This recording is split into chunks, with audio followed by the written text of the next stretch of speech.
नमस्कार, बहुत बहुत स्वागत है आप सभी का हमारी खास पेशकश। इस वक्त वाराणसी से महाभारत आप मेरे साथ देख रहे हैं।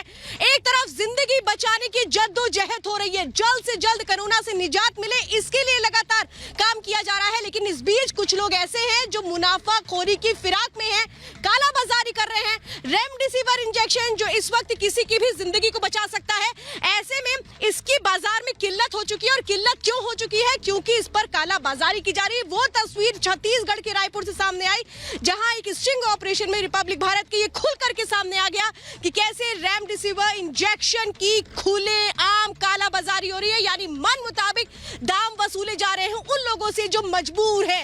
ऐसे कालाबाजारियों पर किस तरह से सख्त कार्रवाई की जाए कि भविष्य में कालाबाजारी करने वालों को एक बहुत बड़ा सबक मिले। महाभारत आज इसी पर शुरुआत करेंगे, लेकिन उसकी पहली रिपोर्ट देखिए।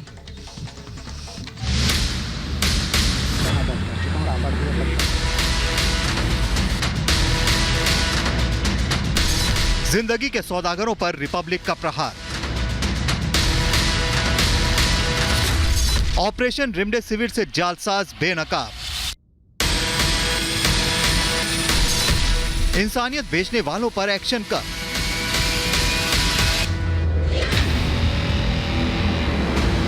कोरोना से लड़ाई के बीच ये तस्वीरें इंसानियत को शर्मसार करने वाली हैं। पैसों के लिए कुछ लालची मरीजों की जिंदगी से खिलवाड़ कर रहे हैं, इसका खुलासा किया है रिपब्लिक भारत ने।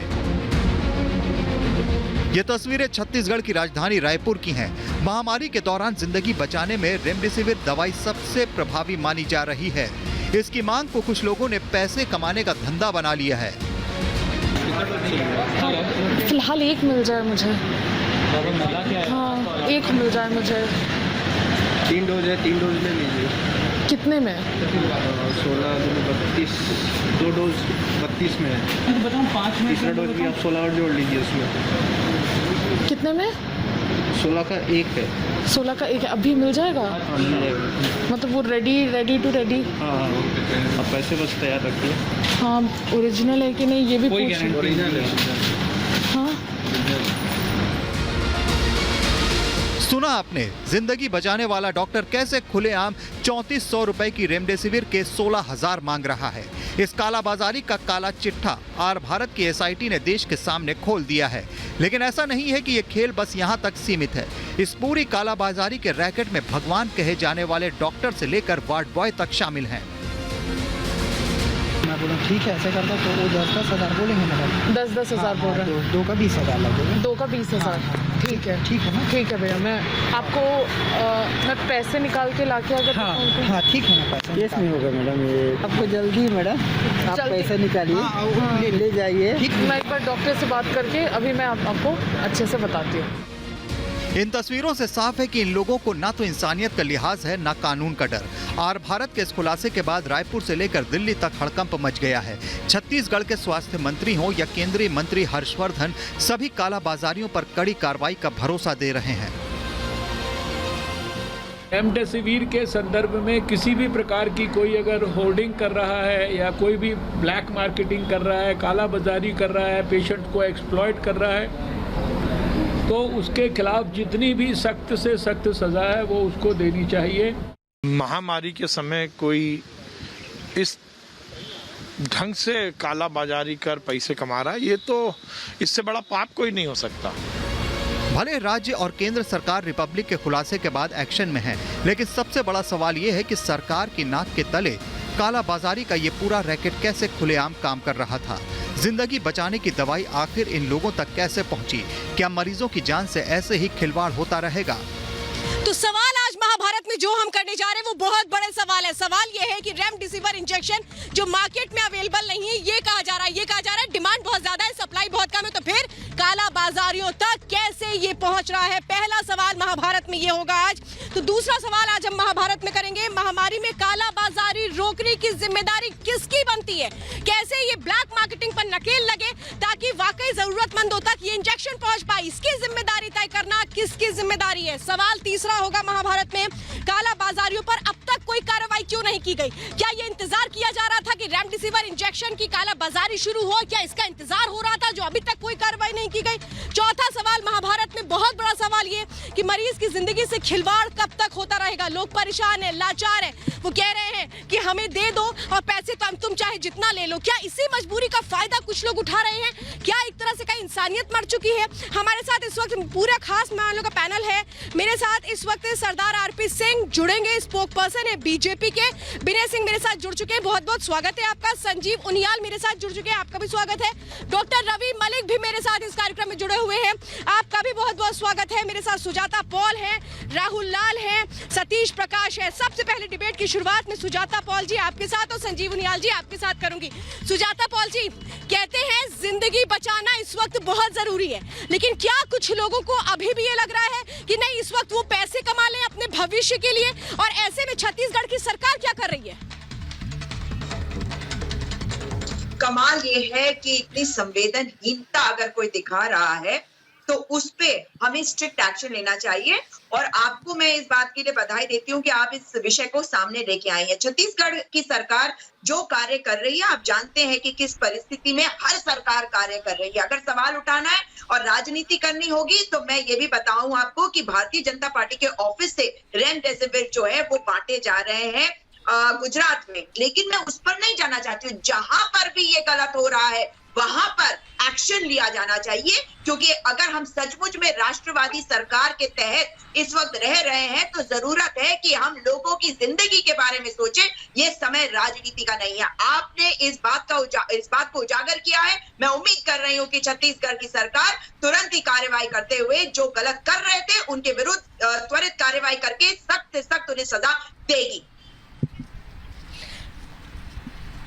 सुजाता जी, अभी तक स्टेटमेंट निकल कर नहीं आया है, तो ऐसी सरकार से हम छत्तीसगढ़ की सरकार से माने कि कोई एक्शन लेगी? संजीव उनियाल, अभी तक कोई स्टेटमेंट नहीं दिया गया। रिपब्लिक ने इतना बड़ा स्कैम किया, सब कुछ खोल करके रख दिया कि किस तरह से कालाबाजारी चल रही है। संजीव उनियाल, आप किस बात का इंतजार कर रही है छत्तीसगढ़ की सरकार की अब तक एक्शन नहीं लिया? श्वेता, बधाई के पात्र हैं। पुनः आपने ये प्रूव कर दिया कि रिपब्लिक भारत जो है, जो लोगों को औरों को करना चाहिए, जब रक्षक भक्षक बन जाते हैं तो हमेशा रिपब्लिक भारत की पूरी टीम बाहर निकल कर आती है और वो सारा कार्य जो कि स्टेट इंटेलिजेंस को करना चाहिए था, जो कि डॉक्टरों की टीम को करना चाहिए था, जो कि पुलिस महकमे को करना चाहिए था, जो कि राजनीति मत करिए, राजनीति कर रहे हैं उनियाल जी, शर्म आनी चाहिए आपको। आज के दिन जिस वक्त हमारे को देश के आप चुप रहिए। सुजाता जी सुनिए, आप बात क्यों नहीं सुन रही है? आप बात तो सुनिए, मैंने आपकी बात को सुना है। आपका भड़कानापन, आपका लगातार बीच में बोलना, ये बता रहा है कि आप अपने आप को कल्प्रिट मान रहे हैं। आप ये मान रहे हैं कि आप रिस्पॉन्सिबल हैं उसके लिए। छत्तीसगढ़ की सरकार क्या कर रही है? क्या कर रही है छत्तीसगढ़ की सरकार? क्या कर रही है हॉस्पिटलों में जब लोग मर रहे हैं, जब करोड़ों की संख्या में इतना पैसा लगा रेमडेसिविर इंजेक्शन यहाँ पर पैदा किया गया, उसको इन्वेंट करके प्रोक्योर किया गया एक पर्टिकुलर टेम्परेचर में, आपने क्या किया? उसको बेच रहे हैं। कौन, किसका विरोध होता है उसके ऊपर? तुमने ऐसा ही मुंबई में किया, ऐसा ही जो मुंबई की सरकार ने किया। इन सबके पीछे विरोध होता है पॉलिटिकल पार्टीज का। क्या कारण है? पुलिस को चुपचाप बैठी है, पुलिस की इंटेलिजेंस क्या कर रही है? तुम्हारे इतने बड़े डॉक्टरों की टीम वहां पर क्या कर रही है? संजीव उनियाल और सुजाता जी और संजीव उनियाल, देखिए, ये वक्त चीखने चिल्लाने का नहीं है, ये वक्त दोषारोपण का नहीं है, ये वक्त आरोप प्रत्यारोप का नहीं है, बल्कि जरूरतमंदों तक वो इंजेक्शन जिसकी दरकार जिंदगी बचाने के लिए है, रेमडेसिविर, वो पहुंचे, इसके लिए है। और आप सबको एकजुट होकर के ये कहना चाहिए कि इस तरीके के वो लोग जो कालाबाजारी कर रहे हैं, इन पर सख्त से सख्त कार्रवाई होनी चाहिए, ना कि राजनीति करें आप लोग भी टीवी पर बैठकर। ये गलत है। मैं डॉक्टर रवि मलिक को इस वक्त लेना चाहती हूँ। डॉक्टर रवि मलिक, हर तरफ हम देख रहे हैं डॉक्टर्स किस तरीके से ये कोशिश कर रहे हैं कि जिंदगी बच पाए, लेकिन उसी बीच अगर ये तस्वीर आती है तो फिर विश्वास डगमगाता भी है। सर, बिल्कुल आपकी बात ठीक है। जो भी डॉक्टर या मेडिकल प्रोफेशनल ये कार्य कर रहा है उसके खिलाफ सबसे सख्त आपराधिक कार्रवाई होनी चाहिए। ये गैर कानूनी नहीं है, बिल्कुल निंदनीय है और ये अमानवीय भी है और उनके खिलाफ में सख्त से सख्त कार्रवाई होनी चाहिए। ना केवल उनके खिलाफ में सख्त कार्रवाई होनी चाहिए, लेकिन उनके खिलाफ भी कार्रवाई होनी चाहिए जो इस चीज को मॉनिटरिंग कर रहे हैं, वो मॉनिटरिंग भी ठीक से करें और इस तरह के जो भी रैकेट पकड़े जा रहे हैं उनको पकड़े जाना चाहिए। मैं दो चीजें और बताना चाहूंगा। ये भी चीज का ध्यान रखना चाहिए कि कुछ इंजेक्शन नकली ना बन रहे हो, कहीं हम डॉक्टर जो भरोसे उन इंजेक्शन को दे दें और पता चले उसके अंदर तो कोई था ही नहीं, उसके अंदर पानी था, क्योंकि इन चीजों को चेक करने का प्रावधान अस्पतालों में नहीं है। तो ये भी बड़ा इंपॉर्टेंट है कि इस चीज को भी चेक किया जाए कि कोई व्यक्ति कहीं गलत तरीके से इंजेक्शन बना के नकली इंजेक्शन तो नहीं दे रहा। तीसरी चीज जो बड़ी एक इंपॉर्टेंट चीज बताऊंगा, लोगों को भी मैं बताना चाहूंगा, रेमडेसिविर जो इंजेक्शन है उसकी बड़ी एक माइन्यूट इंडिकेशन है, मतलब एक बड़े कम लोग हैं जिनको की देने की आवश्यकता है। हर वक्त पेशेंट रेमडेसिविर कर रहे हैं। अगर आप अपने डॉक्टर की सलाह कीजिए, अगर उसकी जरूरत है तभी लगवाइएगा, नहीं तो ये काला बाजारियों को और ज्यादा एक्सप्लॉइट करने का मौका मिलेगा। सबसे बड़ी चीज है इनके ऊपर आपराधिक कार्रवाई होनी चाहिए। कि देखिए ऐसा नहीं है पैनिक करने की सिचुएशन है, पैनिक मत होइए, क्योंकि पैनिक होने से ही जो सिचुएशन है वो वर्स्ट हो रही है और इसके बाद जो लोग हैं वो इसका फायदा उठाने की कोशिश कर रहे हैं। मैं डिबेट इस वक्त सतीश प्रकाश और विनय सिंह के बीच चाहती हूँ। विनय सिंह जी, देखिए बड़ी बात यहाँ पर कही गई है डॉक्टर रवि की ओर से कि काला बाजारी को प्रोत्साहन ही तब मिलता है जब यहाँ पर डिमांड ज्यादा और सप्लाई कम हो रही है। लेकिन मैं सवाल यहाँ पर ये करूंगी कि काला बाजारी का मौका क्यों दिया गया? क्या सरकार पहले से इतनी सख्ती नहीं कर सकती थी कि काला बाजारी की हिम्मत नहीं पड़ती? देखिए, पहले तो आप बधाई के पात्र हैं, मैं भी बधाई दे दूं कि एक बहुत गंभीर विषय आपने जनता के सामने लाया है। और मैं ये मानता हूं और मुझे लगता है कि पैनल पर बैठने वाले सब लोग मानते हो, चाहे किसी भी विचारधारा के हों, कि अगर ऐसी विपदा की स्थिति में लाइफ सेविंग ड्रग्स की अगर कालाबाजारी कोई करता है तो उसके ऊपर देशद्रोह का मुकदमा लगना चाहिए। एक और देखिए क्या होता है कि कई डॉक्टर जो हैं दिन रात अपनी जान की परवाह किए बिना लोगों की सेवा कर रहे हैं, तो वहीं कुछ डॉक्टर ऐसे भी हैं जो स्टिंग में सामने आए हैं कि जो रेमडेसिविर जैसी दवाई की कालाबाजारी कर रहे हैं, तो उस प्रोफेशन को शर्मसार करता है। लेकिन हमको डॉक्टर प्रोफेशन पे विश्वास रखना चाहिए, क्योंकि लाखों डॉक्टर हैं जो दिन रात अपने परिवार की चिंता किए बिना, अपने स्वास्थ्य की चिंता किए बिना लोगों की सेवा में लगे हैं। और निश्चित रूप से ये जो डॉक्टर साहब हैं और ऐसे जो भी डॉक्टर या और जो भी बिजनेसमैन इस तरह की कालाबाजारी में जुड़े हैं ऐसी आपदा की स्थिति में, तो वो देशद्रोह का काम कर रहे हैं। उनके ऊपर निश्चित तौर पर सरकार किसी की भी हो, कहीं की भी हो, उनके ऊपर देशद्रोह का मुकदमा लगना चाहिए और एक प्रेसिडेंट सेट होना चाहिए कि आगे कोई ऐसा नहीं करे। ये आपदा की स्थिति है, सब लोग जोड़ जोड़ करके जुटेंगे, सब लोग सहयोग करेंगे, तब तो देश आगे बढ़ेगा। नहीं तो लोग अपने अपना लाभ सोचेंगे तो सब कुछ खत्म हो जाएगा, ऐसे तो चलेगा नहीं देश। विनय जी, आपने बहुत बड़ी बात कही कि ऐसे लोग जो इस वक्त महामारी के वक्त भी फायदा उठाने की कोशिश कर रहे हैं, इन पर देशद्रोह का केस चलना चाहिए। ये आपने बहुत बड़ी बात कही। सतीश प्रकाश जी, क्यों ना इन लोगों के ऊपर सख्त कार्रवाई तुरंत कर ली जाए? क्योंकि मैं तो इंतजार कर रही हूँ छत्तीसगढ़ की सरकार का कि एक्शन तो कुछ लिया जाता, एक स्टेटमेंट तक नहीं आया। नहीं, देखिए सुनीता जी, यहाँ कोई राजनीति करने का विषय नहीं है, मैं सहमत हूँ। और फिलहाल कार्रवाई क्या होगी? कानून ऑलरेडी एग्जिस्ट करता है, खिलाफ कार्रवाई। आपके इस कार्यक्रम के माध्यम से हम कुछ कंस्ट्रक्टिव बातें करते हैं कि ऐसी क्या व्यवस्था सरकार बनाए ताकि जो बिचौलिए हैं, देखिए सरकारें चेंज होती है, बिचौलिया चेंज नहीं होते।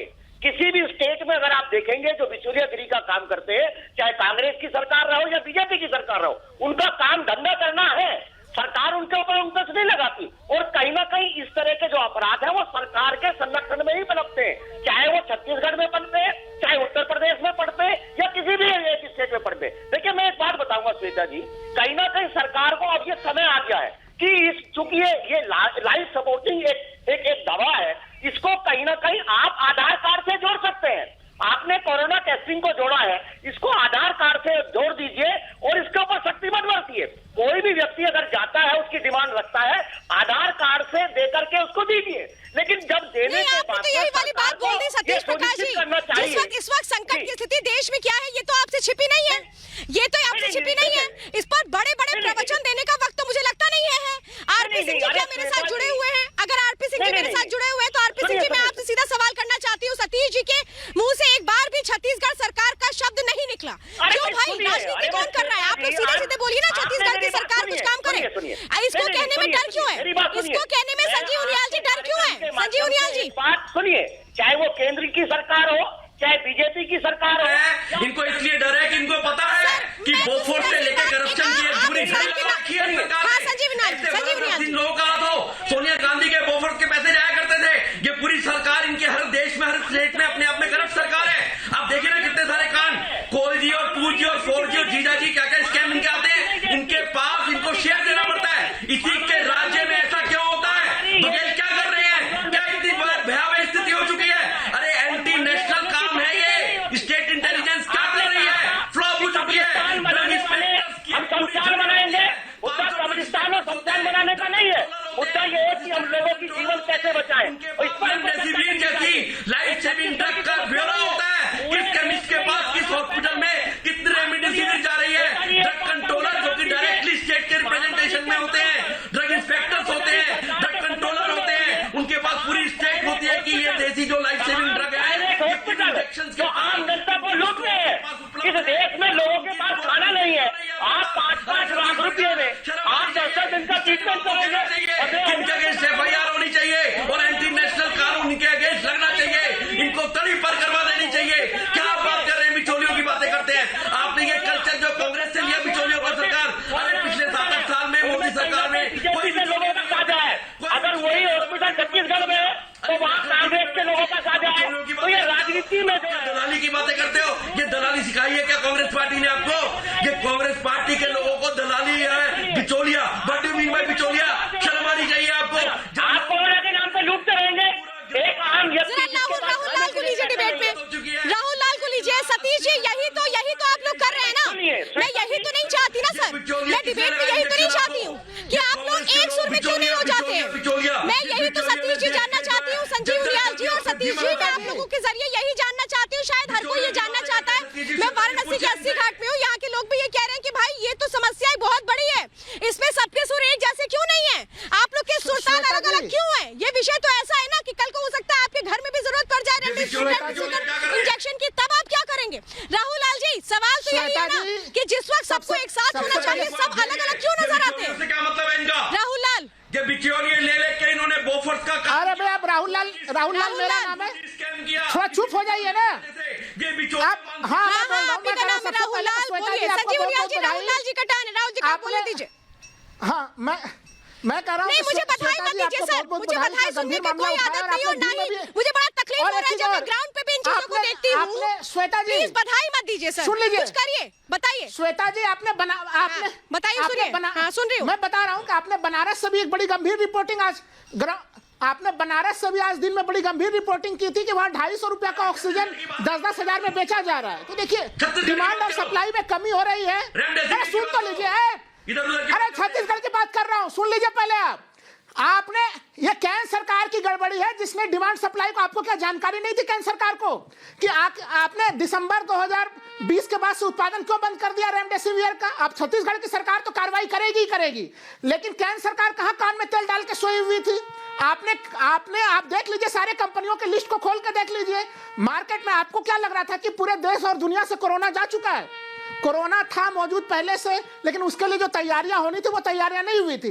और मैं डॉक्टर मल्लिक के बात से बड़ा सहमत हूं। डॉक्टर साहब ने भी एक बड़ी गंभीर बात कही थी, देश के अलग अलग हिस्सों से रेमडेसिविर के नकली दवाइयों की सप्लाई की बात आ रही है। इंदौर से भी उस तरह की घटनाएं आ रही हैं, तो चाहे वो छत्तीसगढ़ हो, चाहे मध्य प्रदेश हो, चाहे उत्तर प्रदेश हो, जहां पे भी ऐसी घटनाएं घट रही हैं, रोगियों का शोषण किया जा रहा है, जीवन रक्षक दवाइयों के नाम पे अलग अलग ढंग से जो है कि देखिए राहुल लाल जी, हम यही तो बात समझना चाह रहे हैं ना। आप जो बातें यहाँ पे कह रहे हैं कि सरकार को पहले से तैयारी कर लेनी चाहिए थी, अरे भाई वैक्सीनेशन उन्हीं तैयारियों का रूप तो है। क्या ये समझना बड़ा मुश्किल है? आप लोग दोषारोपण कर रहे हैं अभी भी टीवी पे बैठकर, मुझे तो लगता है ये बिल्कुल गलत है। मेरे साथ मेरे सहयोगी इस वक्त जुड़ चुके हैं, गौरव दिल्ली से मेरे साथ जुड़े हैं और विवेक राय लखनऊ से मेरे साथ जुड़े हैं। सबसे पहले मैं दिल्ली का रुख करूंगी। गौरव, हर जगह हम देख रहे हैं कि बेड्स की किल्लत है, ऑक्सीजन नहीं मिल रही है, रेमडेसिविर इंजेक्शन को लेकर हमने बहुत बड़ा खुलासा किया है। क्या ये माने कि कालाबाजारी सक्रिय हो चुके हैं, ब्लैक मार्केटिंग हो रही है और इनको रोकने के लिए नाकाम सारी सरकारें? बिल्कुल, देखिए कुछ जब आपदा आती है तो कुछ लोग आपदा में अवसर तलाशते हैं और यही स्थिति है कि आज हमने जब दिल्ली में इस बारे में भी जानकारी ली तो ऑक्सीजन सप्लायर जो है, ऑक्सीजन सिलेंडर सप्लायर्स, उन्होंने बताया कि 3-3 दिन की शॉर्टेज हो रही है। ऑक्सीजन सिलेंडर में भी लोग लिखवा के जाते हैं रजिस्टर में और उन्हें हम 2-2, 3-3 दिन बाद फ़ोन पर करके उपलब्ध करवाते हैं। तो इस तरह की समस्या है। रेमडेसिविर की बात यह है कि दिल्ली में रेमडेसिविर की उपलब्धता अभी देखी जाए तो पर्याप्त मात्रा में, हालांकि कोशिशें होती हैं, लेकिन रेमडेसिविर के साथ दिल्ली में ये एक चीज़ अच्छी है कि यहाँ पर आप जो रेमडेसिविर है या तो ऑथराइज जो हॉस्पिटल हैं, जो हॉस्पिटल के मेडिकल स्टोर्स हैं वहाँ से या कुछ ऑथराइज डीलर्स हैं उनसे ही खरीद सकते हैं अपना आधार कार्ड लेकर। लेकिन उसके बावजूद कुछ लोग कोशिश करते हैं कि जैसे ही कोरोना बढ़ता है तो वो ज़्यादा से ज़्यादा रेमडेसिविर खरीद कर रख लेने की कोशिश करते हैं। इसके अलावा फेविफ्लू को भी लेकर बहुत चर्चा हुई। फेविफ्लू एक ऐसी दवा है जिसको कोरोना के बुखार पे मरीज जो है खाते हैं, दवा डॉक्टर्स प्रिस्क्राइब करते हैं। एक बार में जब ये इलाज होता है तो 140 गोलियां तकरीबन जो है मेडिकल एसोसिएशन वाले दावा करते हैं कि खानी होती है। लेकिन मेडिकल एसोसिएशन वाले कह रहे हैं कि कई सारे ग्राहक ऐसे होते हैं जो ज़रूरत से ज़्यादा दवाएं खरीद कर रख लेते हैं। ऐसे में कई बार 1 या 2 दिन की शॉर्टेज जो है वो पैदा हो जाती है। तो जाहिर तौर पर इस पूरे जो चेन में कुछ ऐसे तत्व हैं जो कोशिश करते हैं कि शॉर्टेज करें, मार्केट से चीज़ों को गायब करें और उसको फिर ऊंचे दामों में बेचकर मुनाफा कमा सकें। और ऐसे में चाहे सरकारें हों, चाहे वो FDA हो या कोई भी डिपार्टमेंट हो, इन सभी को जरूरी है कि पूरी विजिलेंस रखें ताकि आम लोगों को कम से कम दर-दर ना भटकना पड़े। बहुत सही बात आप कह रहे हैं गौरव। देखिए यही चीज हमने यहाँ वाराणसी में भी देखी थी। आज अलग जगह पे मैं जाकर के रिटेलर्स के पास भी गई, होलसेलर्स के पास भी गई और वहां मैंने देखा फेविफ्लू मेडिसिन अवेलेबल नहीं है। रेमडेसिविर की वही कंडीशन है जो हर तरफ हम देख रहे हैं कि कैसे वो 2500 रुपए का इंजेक्शन है जो मार्केट में अवेलेबल नहीं है। इसीलिए तो हम कह रहे हैं कि फिर ये काला बाजारियों तक कैसे पहुंच रहा है अगर मार्केट में अवेलेबल नहीं है तो क्या पहले इन तक पहुंचता है और उसके बाद जनता तक जाने की कोशिश होती है? यही तो अहम सवाल है। मेरे साथ विवेक भी जुड़े हुए। विवेक, उत्तर प्रदेश में भी आज हम लगातार यही स्थितियां देख रहे हैं, लेकिन सवाल तो यही है कि ब्लैक मार्केटिंग कैसे रोकी जाए, इसको लेकर क्या नियम और सख्त करने की जरूरत है और तुरंत एक्शन की जरूरत है? देखिए, इस बात को लेकर के सरकार हमेशा से सख्त रही है और इसी को लेकर के कल उत्तर प्रदेश में 265 रेमडेसिविर वैक्सीन के साथ 3 लोगों को यूपीएसटीएफ ने गिरफ्तार किया है। क्योंकि लगातार इसी बात को लेकर के एक तरीके से सरकार ने आंख लगाई हुई थी कि किसी भी तरीके से कालाबाजारी न हो। हालांकि जिस तरीके से वैक्सीन की बात कर रही हैं आप, तो वैक्सीन की निश्चित तौर पर उत्तर प्रदेश में किल्लत है। इसीलिए गुजरात से 25,000 डोजेस की वैक्सीन उत्तर प्रदेश मंगवाई गई है। लेकिन इन सब के बीच में कोई भी तरीके से इसकी ब्लैक मार्केटिंग ना हो, सरकार इसका खासा ध्यान रख रही है। कल जिस तरीके से मिलिट्री इंटेलिजेंस का इनपुट था और यूपीएसटीएफ ने उसमें 3 लोगों को गिरफ्तार किया और साथ साथ अब उनके पूरे गैंग का भंडाफोड़ करने को लेकर उनसे लगातार पूछताछ चल रही। क्योंकि कानपुर से जिन लोगों को गिरफ्तार किया गया, माना यह जा रहा है कि उनके जो बॉसेस हैं वो कोई और हैं और ये एक बड़ा गैंग है जो अलग अलग जगहों पर ब्लैक मार्केटिंग करता था या इस तरीके की वैक्सीन्स को जो अमूमन 3 से 4 हज़ार की मिलती हैं वो तकरीबन 20,000 तक वो बेचने की फिराक में रहता था। तो ये सारी चीज़ें ना हो, स्वास्थ्य जो सुविधाएं हैं वो लोगों को आसानी से मुहैया हो सके, वो लोगों को आसानी से मिल सके, इसका खासा ध्यान रखा जा रहा है। ऐसी चीजें ऑक्सीजन को भी लेकर के ये कही जा रही है। बिल्कुल, आपका मैं दोबारा रुक करूंगी। सुजाता पॉल भी इस वक्त मेरे साथ जुड़ी हुई है। सुजाता, ये बताइए मुझे, अभी आपने भी सुना कि किस तरीके की किल्लत है, किस तरीके की परेशानियां हैं, लेकिन आपने भी शुरुआत गुजरात से कर दी थी। कार्यक्रम की शुरुआत में आपने बोल दिया, लेकिन मैं यही तो जानना चाहती हूँ ना कि राज्य दर राज्य क्यों जा रहे हैं? पूरे देश की सोच लीजिए ना। मैं कहती हूँ राज्य, किसी भी राज्य का मामला हो, लेकिन कहीं भी ब्लैक मार्केटिंग इस वक्त महामारी के वक्त में एक गुनाह है। इसको किस तरीके से रोका जाए? बिल्कुल, मैंने यही बात कही थी कि अगर मैं राजनीति करना चाहूं तो मैं उसको एक नेगेटिव तरीके से बोल सकती हूँ, लेकिन इस वक्त राजनीति का वक्त नहीं है। हम सबको एक राष्ट्र की तरह साथ में आकर इस कालाबाजारी को रोकना पड़ेगा, क्योंकि हमें समझना पड़ेगा कि कोरोना काल में लोग इस मौके की तलाश में बैठे हैं कि वो लोगों की लाशों पे राजनीति करें। जो लोग ये कर रहे हैं उनके विरुद्ध कार्रवाई होनी चाहिए और इसमें एक बहुत बड़ा खतरा है जो डॉक्टर साहब ऑलरेडी उसका एक इंडिकेटर दे चुके हैं कि इसमें जब कालाबाजारी शुरू होगी तो इसमें कहीं ना कहीं मिलावट भी शुरू होगी, पानी भी डाल के इंजेक्शन बेचा जा सकता है। तो इन सब चीजों को देखते हुए हर सरकार को मतलब एकदम केयरफुल रहना चाहिए। और मैं चाहूंगी संजीव उनियाल जवाब दे। संजीव उनियाल जी जवाब दीजिए, आवाज उठाए।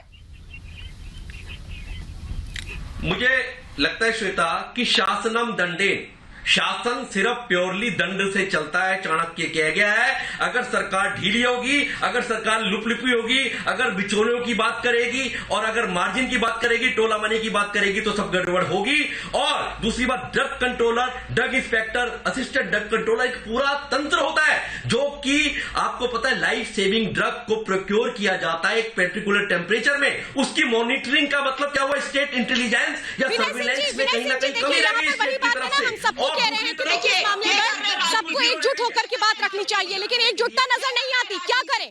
क्या यही इंतजार करें कि समस्याएं और बढ़ती चली जाए और समाधान ना निकले?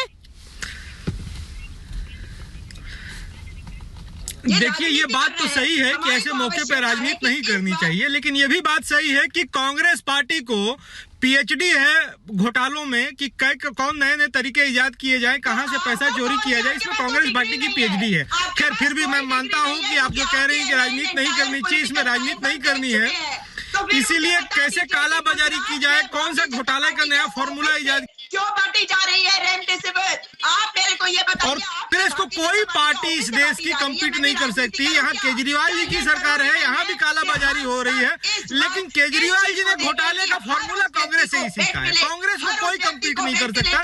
कांग्रेस इसमें महारथी है और अपनी महारत दिखा रही है। बता रही है, भला बताइए कि लाइफ सेविंग ड्रग्स की काला बाजारी है, कोई नैतिकता नाम की चीज है कि नहीं? सरकार चुप है साहब, अभी तक तो सरकार को कार्रवाई करना चाहिए, अब तक प्रेस कॉन्फ्रेंस करना चाहिए, देखा हमने ये कार्रवाई की है, सरकार चुप है। अरे अपनी मौन सहभागिता दे रहे हैं। ये भी संभव है कि सरकार में जो लोग बैठे हैं उनको भी कट जा रहा है इस काला बाजारी का।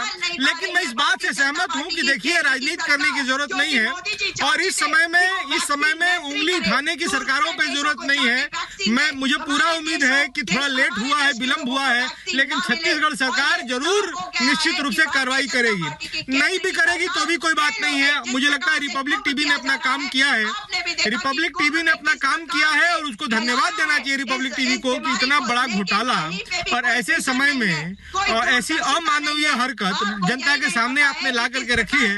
और बाकी कांग्रेस की सरकार है तो वैसे ही बहुत उम्मीद पालिए मत, हो जाए तो ठीक है, कार्रवाई हो गई तो ठीक है, और नहीं भी हुई तो इनका तो अपना एक तौर तरीका है साहब, मौन सहमति का।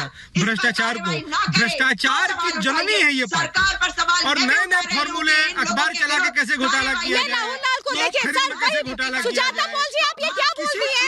सुजाता पॉल जी आप क्या ये कह रही है कि सरकार पक्षपाती है? सरकार पक्षपाती है? कहां भाई सरकार ने पक्षपात दिखा दिया? क्या वैक्सीनेशन सबको नहीं हो पा रहा है? क्या बाकी जो मेडिसिन है वो नहीं मिल पा रही? आप क्या बातें करती है भाई? टीवी पे बैठकर इस तरह की बातें सही लगती है? टीवी पे बैठकर इस तरह की बातें सही लगती है? राहुल लाल और दिनेश सिंह को डिबेट में लीजिए। राहुल लाल और दिनेश सिंह को डिबेट में लीजिए। राहुल लाल, मैं यही तो जानना चाहती हूँ ना कि सरकार पर आरोप लगाते रहिएगा आप लोग, वो आपका अधिकार है। जब कोरोना का संकट खत्म हो जाए तो जो आपको करना है करते रहिएगा, लेकिन क्या ये वक्त भी है राजनीति करने का? क्या ये वक्त भी है इस तरीके के सवाल करने का कि सरकार पक्षपात कर रही है? सवाल छत्तीसगढ़ सरकार से क्यों नहीं करते हैं आप लोग? बिल्कुल करता है। छत्तीसगढ़ सरकार कठोर कार्रवाई करेगी, लेकिन जब विनय सिंह जी अभी इस समय कांग्रेस और बीजेपी वो आरोप लगा रहे हैं कि कांग्रेस कटमनी कर रही है, ये आरोप अभी अच्छा लग रहा है। इस समय पूरा देश को मिलकर एक संघीय ढांचे के रूप में काम करना पड़ेगा विनय सिंह जी। जब आप कांग्रेस के ऊपर आरोप लगाएंगे तो फिर 4 आरोप भारतीय जनता पार्टी की तरफ भी जाएगा। सीआर पाटिल के मामले भी उठेंगे कि सीआर पाटिल क्या कर रहे थे, गुजरात के मुख्यमंत्री क्या कर रहे थे। बाप छोड़ दीजिए। अरे भ्रष्टाचार का जननी कौन है वो पूरे दुनिया को पता है। पीपीई किट के घोटाले कहां पे हुए और उत्तराखंड में किसको त्यागपत्र देना पड़ा था वो भी पता है। मत चर्चा कीजिए उन चीजों की, पीछे जाइएगा विनय सिंह जी, फंस जाइएगा। मैं आपको दावे के साथ कहता हूं कि छत्तीसगढ़ सरकार 44 सीटों पर कठोरता के साथ, अरे छोड़ दीजिए ना, छत्तीसगढ़ सरकार कठोरता के साथ कार्रवाई करेगी। कारणों से सिमट के रह गए, आप छोड़ दीजिए। 2 स्टेट में भी नहीं रह पाए की जरूरत नहीं है। चोर बाजारी से, इस समय 4 लोग इसीलिए रह गए, इसलिए मार्जिनलाइज हो गए।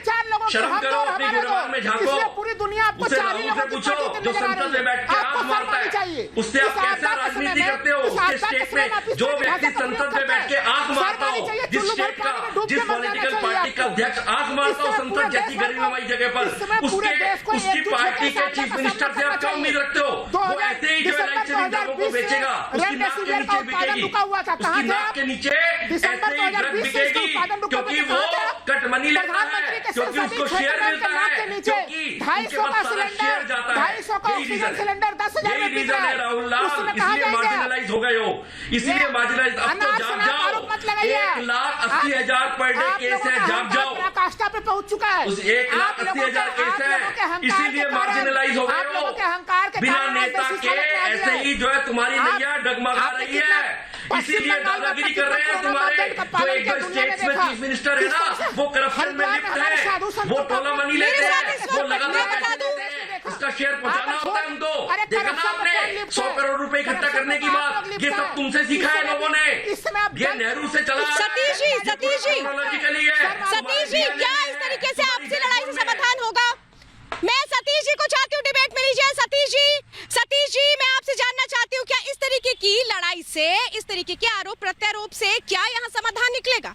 राहुल लाल जिस तरह की बातें कर रहे हैं कि 250 का सिलेंडर, ऑक्सीजन सिलेंडर 1000-2000 रुपए में इस स्टेट में मिल रहा है, उस स्टेट में मिल रहा है। मैं तो आप लोगों से यही कह रही हूँ ना, ये स्टेट वो स्टेट क्यों कह रहे हैं?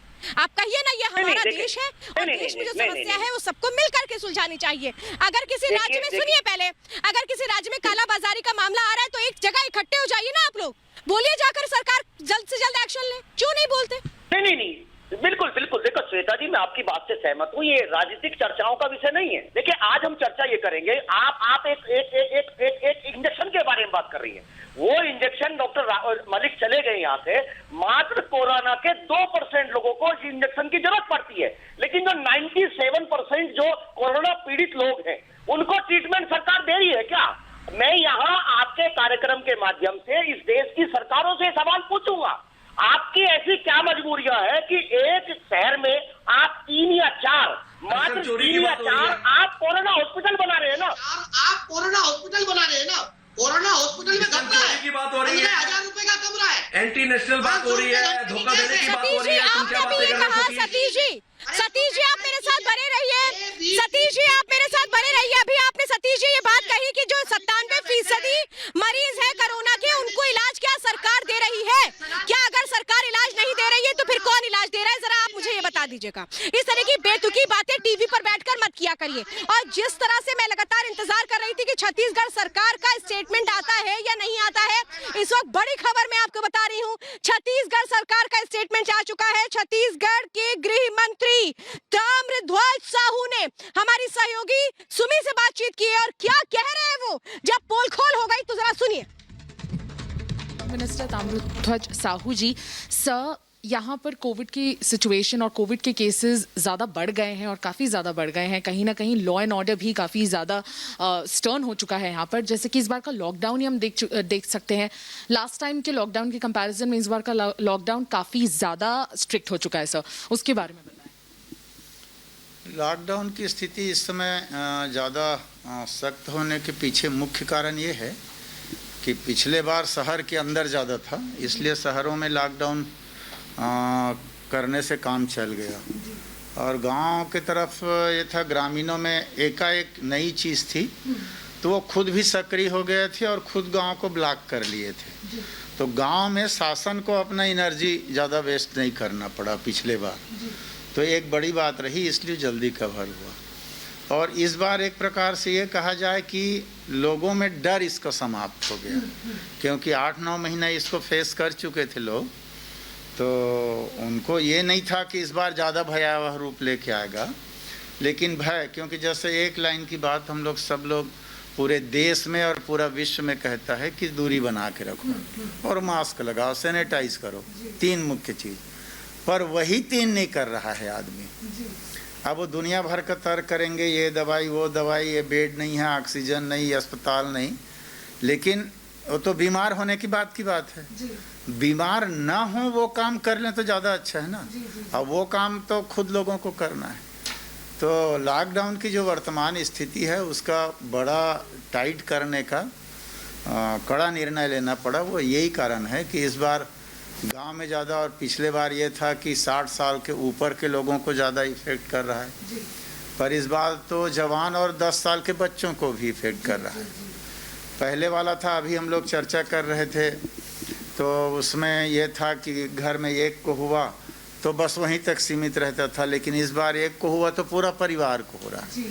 तो इस ढंग से है। तो टोटली कहा जाए तो लॉकडाउन को इसलिए मजबूत करना पड़ा, ये है मुख्य बात। सर क्या और भी डिस्ट्रिक्ट्स में, 28 टोटल डिस्ट्रिक्ट्स हैं, उनमें से 18 डिस्ट्रिक्ट्स में ऑलरेडी बहुत ही स्ट्रिंजेंट लॉकडाउन है, क्या और भी डिस्ट्रिक्ट्स में आने वाले टाइम में लॉकडाउन हो सकता है सर? और बोला जा रहा है कि जो लॉकडाउन है वो भी शायद 2 दिन एक्सटेंड कर दिया जाए, ये बात कहाँ तक? देखिए, हम जब इसकी शुरुआत हुई और लॉकडाउन वगैरह लगाने की बातें आई, तो जब हम लोगों की मीटिंग हुई तो हमारे मुख्यमंत्री माननीय भूपेश बघेल जी ने बहुत स्पष्ट तौर पर निर्देश दे दिया, कलेक्टरों को अधिकृत कर दिया कि उनके ज़िले में जो परिस्थितियां हैं उसके अनुसार वहाँ वो निर्णय नहीं, लॉकडाउन करना नहीं करना, करना तो कितने देर का करना, कितने दिन का करना, किस किस चीज़ को खुला रखना, ये उन्होंने, क्योंकि हर जगह की स्थिति अलग अलग थी। यहाँ पर रायपुर और दुर्ग के अलावा बाकी जिलों की स्थिति उस समय भिन्न थी, इसलिए कलेक्टरों को अधिकृत कर दिया गया। तो उसके हिसाब से जहाँ आवश्यकता होते गई कलेक्टर लोग लगाते गए और जो बचा है वहाँ भी अगर स्थिति इसी प्रकार बढ़ेगी तो वहाँ कलेक्टर के विवेक पर छोड़ा गया है। रही सवाल अभी जो लगाया गया है उसको 1-2 दिन बढ़ाने का, तो उसको भी कलेक्टर को ही निर्णय लेना है, क्योंकि उनके ज़िले में जो अभी लॉकडाउन किए, लॉकडाउन करने के दिन का जो कंडीशन था, कितने टेस्ट होते थे, कितने पॉजिटिव आते थे, कितने बेड की संख्या थी, कितने पेशेंट, वेंटिलेटर, सारी चीज़, तो सामान्य तौर पर ये कहा जाता है आज अगर कोई टच में आया है तो 5 दिन बाद वो निकलेगा। तो जिस दिन लॉकडाउन किया उस दिन तो सब टच में आए सब के सब, फिर लॉकड हुआ तो 5 दिन के बाद से कंडीशन उनका शुरू होता है परखने का कि कम हो रहा है कि नहीं हो रहा है। तो उसको नज़र करके कलेक्टर लोग निर्णय लेंगे कि और 1-2 दिन बढ़ाना कि नहीं बढ़ाना तो कितने दिन बढ़ाना, और जब खोलेंगे तो एक साथ नहीं खोलना, किन चीज़ों को पहले खोला जाए, जैसे दूध को खोल दिया जाए या सब्जियों को खोल दिया जाए, वो भी अलग अलग जगह। तो वो सब अपने ज़िले की परिस्थितियों के अनुसार कलेक्टरों को निर्णय लेने के लिए माननीय मुख्यमंत्री जी ने निर्देशित किया हुआ है। सर, कल एक ऑल पार्टी मीटिंग हुई है, क्या ऐसे और भी मीटिंग्स लाइंड अप है सर जिनमें स्ट्रिंजेंट एक्शंस लिया जाएगा? अभी बहुत सारी बातें आ रही हैं सर, ऑक्सीजन सिलेंडर्स की कमी आ रही है, ऑक्सीजन बेड्स के लिए भी काफ़ी ज़्यादा लोगों को तकलीफ हो रही है, एंड लोगों की बहुत लंबी लाइन भी है सर आउटसाइड मेडिकल स्टोर्स, और उन्हें बहुत दिक्कतों का सामना करना पड़ रहा है। RT-PCR टेस्ट के रिजल्ट भी काफ़ी डिलेड होते हैं सर। इन सारी चीज़ों को लेकर सर क्या एक्शन लिया जा रहा है? देखिए, कल की जो मीटिंग हुई उसके विषय में अगर कहें तो मैं एक कहूँगा, ऑल पार्टी मीटिंग गवर्नर चूँकि शासन के प्रमुख होते हैं और उनकी कुछ दिन पहले केंद्रीय प्रधानमंत्री जी से भी बात हुई सब गवर्नरों की, तो उसके परिप्रेक्ष्य में उनको जो दिशा